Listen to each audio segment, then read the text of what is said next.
Auzubillahi minasyaitonirrajim. Bismillahirrahmanirrahim. Al-Fatihah. Auzubillahi Bismillahirrahmanirrahim. Alhamdulillah. Iyyaka na'budu wa iyyaka nasta'in.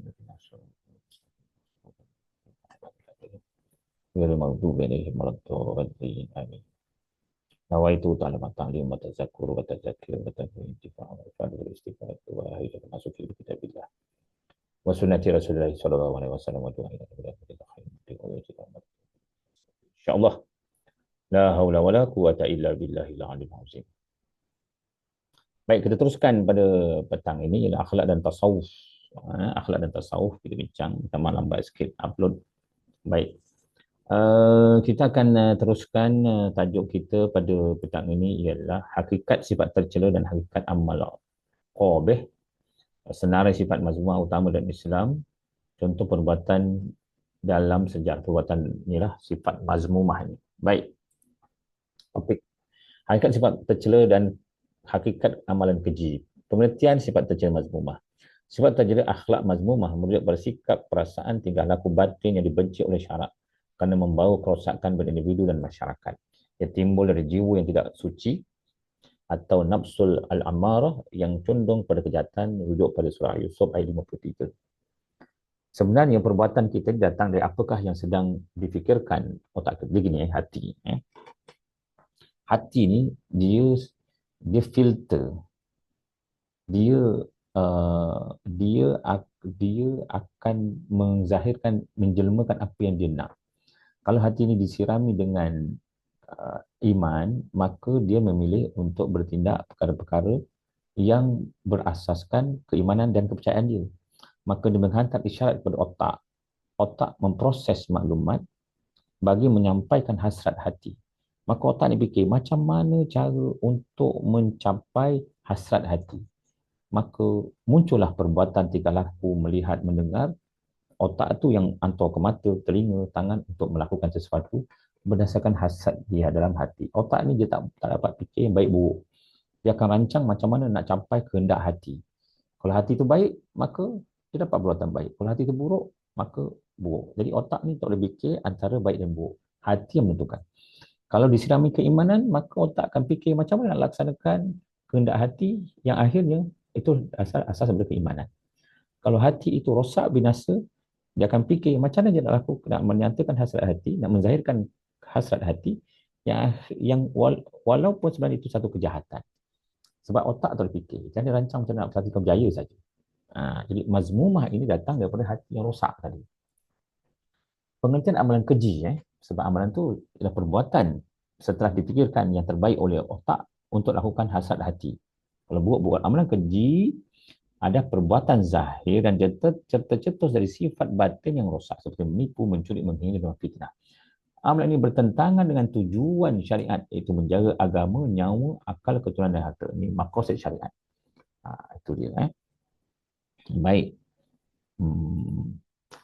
Hubungan antara sifat dan amal. Setiap amalan keji lahir bersifat tercela yang tersimpan dalam hati. Contoh hasad, membawa kepada fitnah dan sabotaj. Takabur, memandang rendah orang lain. Dalam hati ada hasad. Otak fikir macam mana nak laksanakan kehasadan dalam hati, maka dia buat fitnah, dia sabotaj, dia dengki orang dan sebagainya. Ini hati. Kalau dalam hati ada takabur, sifat takabur, mazmumah tadi. Kalau mahmudah ialah rendah diri, maka perbuatannya ialah memuliakan orang, jaga perbualan takapan. Tapi kalau terbaliknya berlaku, takabur yang tertanam dalam jiwa dia, hati dia, maka kerja dia perbuatan yang merendang orang, mempelekeh orang, menghina orang, mengatur orang, menjijikkan orang. Boleh dalam hadis al-halal bayin wa haramul bayin, sesungguhnya anna fil jasadil mudghah idza salahat salat jasad kullu fa idza fasadat fasada jasad kullu. Ini adalah seketul daging tu hati itu baik, maka keseluruhan perbuatannya baik. Kalau buruk-buruk, dia pentingnya hati ini bagi tasawuf. Kalau rosak hati, rosaklah perbuatan amal. Berikut adalah senarai-senarai mazmumah yang ada dalam Islam. Jadi di antaranya ialah sifat takabur. Siapa melalui sifat takabur, walaupun sebelah zarah, hatinya dia tak akan masuk syurga. Ini contoh, dari 10 sifat-sifat banyak sebenarnya, tapi mazmumah antara yang utama harus ditinggalkan oleh orang Islam. Pertama, takabur. Merasakan diri lebih hebat daripada orang lain. Tak boleh ada. Hasad, dengki dengan nikmat diberikan orang lain. Riak, menunjuk amalan untuk pujian orang lain. Ujub, kagum dengan diri sendiri. Ghaflah, lalai dari minat Allah Subhanahu Wa Taala dan hari akhirat, hari pembalasan. Ghaflah. Orang utara boleh ghaflah jingga. Hang ni ghaflah. Maknanya lalai. Bakhil, kedekut dan tidak mau menginfakkan harta. Marah, hilang kawalan emosi. Mudah mencederakan orang. Mengherdik, memukul, menjerit, uh, dan sebagainya. Cintakan dunia, terikat berlebihan kepada dunia. Apa fikir untuk dunia? Tipu daya mendekat orang lain untuk memperkutukan pada sendiri. Buruk sangka, su'uzan, buruk sangka dengan orang lain. Ini contoh-contoh sifat mazmum. Contoh perbuatan dalam sejarah Islam. Kita tengok hasad seperti Qabil dan Habil. Membunuh saudaranya kena hasad, dengki, tak puas hati kerana dapat isteri yang satu comel, satu kurang comel. Dengki, hasad. Takabur, Fir'aun mengaku sebagai singa, mengaku sebagai Tuhan, menolak Nabi Musa alaihissalam. Qarun takabur juga. Cintakan dunia, Ka'ab bin Ashraf. Orang Yahudi Madinah memburukan demi kedudukan. Qarun, siapa lagi? Sifat-sifat yang perlu ada. Kalau kita tengok pada asalnya, apa yang burung hud-hud bangsa Nabi Sulaiman, dia pergi ke Yaman, dia nampak Puteri Balqis. Walaupun Puteri Balqis ni dia menyembah matahari, tapi dia mempunyai tingkah laku yang baik. Dia tak menghina kerana sebab itu mudah dibawa oleh Nabi Sulaiman untuk menyembah Allah Subhanahu Wa Taala. Kerana ada orang memang cuma akhlak, mungkin dia tak beriman dengan Allah, tapi akhlaknya baik. Tapi haruslah orang ini semudah menerima Allah Subhanahu Wa Taala. Itu penting keimanan tersebut. Apakah contoh kerosakan-kerosakan pada hari ini? Kalau orang yang sifat dalam jiwa hasad, dengki, dalam media sosial akan buat fitnah, buat media sosial dengki dan kejauhan lalu memfitnah. Ini kita ada konteks pada hari ini. Ada dengki, hasad, dengki, platformnya media sosial, dalam pengisiannya ialah dengki, kejar orang, fitnah, mengata, membunuh karakter dan sebagainya. Riak dan ujub, gratis masa, buat live, qiyamul lail, post ibadat dan untuk pujian.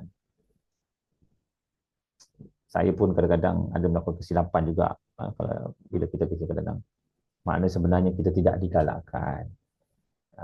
Kalau boleh, janganlah upload ketika kita umrah, ketika kita haji. Saya ditegur. Maksudnya ada kawan-kawan saya dah tak buat lah, saya tak share dan tak buat. Maknanya kalau boleh masa kita pergi haji, kita pergi makam Rasulullah, jangan share post ibadah kita.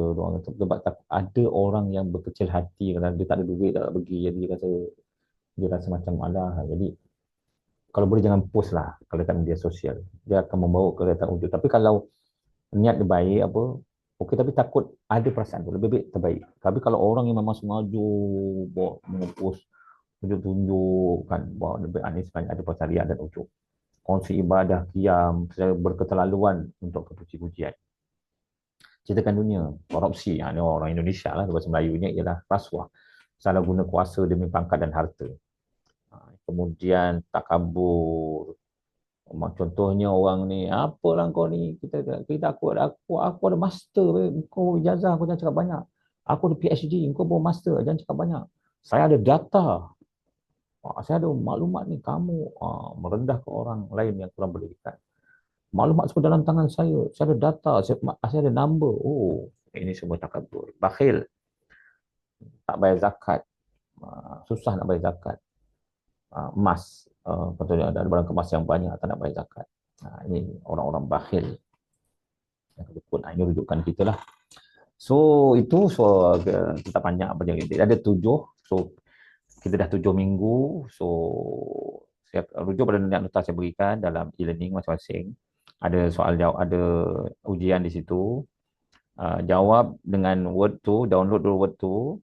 jawab, tulis, tukar pada PDF dan upload pada e-learning. So kita ada 2 minggu cuti ni. Kita jumpa lagi Sabtu minggu lagi satu, bukan minggu Sabtu depan. Nak raya haji tu. Satu lagi cuti, so harap masa tu supaya ini latihan yang masuk dalam kalimah. Wallahu alam, selamat beristirahat semuanya, selamat bercuti dan selamat uh, berkorban. Wallahu alam. Assalamualaikum warahmatullahi wabarakatuh.